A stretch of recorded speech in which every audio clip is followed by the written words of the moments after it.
Fish fry மத்தி fresh பண்ண போகிறோம். அதுக்கு முதல்ல நம்ம இஞ்சி பூண்டு பேஸ்ட் எடுத்துக்கலாம்.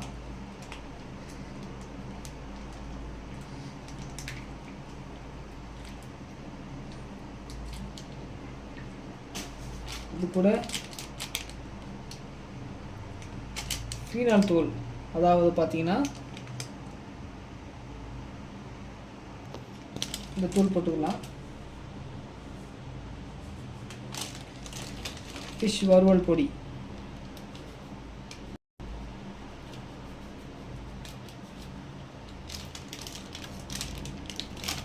கொஞ்சமாக 65 மசாலா,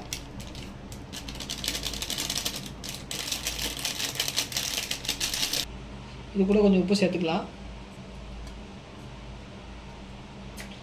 உப்பு சேர்த்துக்காச்சு. அது கூட நம்ம எண்ணெய் சேர்த்துக்கலாம்.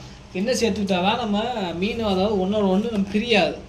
அதனால் எண்ணெய் சேர்த்துக்கலாம். எண்ணெய் ஒரு 50 ml 20 ml சேர்த்துக்கலாம். 20 ml எண்ணெய். ஓகே, இதை நம்ம எல்லாம் கிளறி விட்டுக்கலாம். அப்படி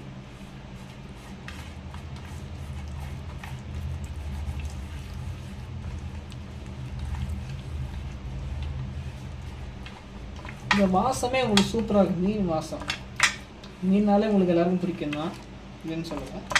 இந்த வாசம் கடைசியாக இது கூட கொஞ்சம் மிளகாப்பொடி, அரைச்சி வச்ச மிளகாப்பொடி சேர்த்துக்கலாம். சேர்த்து வச்சு நல்லா அப்படி கிண்டிக்கிற வேண்டியதான். நல்லா கிளறிக்கலாம். அப்படி கிளறினதுக்கப்புறம் நல்ல ஒரு கன்சிஸ்டன்சி வந்துக்கிறோம். உங்களுக்கு பார்த்தாலும் தெரியும். இப்படி வந்துருக்கு பார்த்தீங்களா, நல்லா ரெட் கலராக வந்துடும்.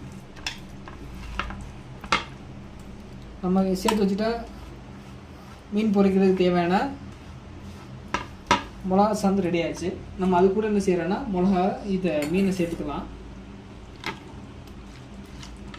நம்ம இன்றைக்கி எடுத்துக்கிறது பார்த்திங்கன்னா மத்தி மீன்.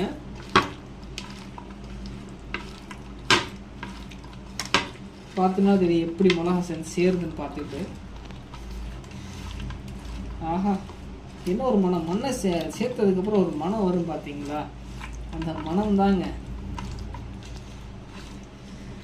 நல்லா கிளறி விட்டுக்கலாம்.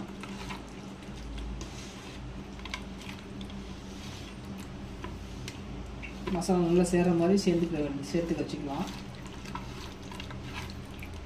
உப்பு, மிளகா, மல்லித்தூள் எல்லாம் சேர்த்து போட்டு நல்லா மிளகா சேர்கிற மாதிரி நல்லா கிளறி விட்டுக்கிற வேண்டியது தான். நீங்களே பாருங்கள் மீன் எப்படி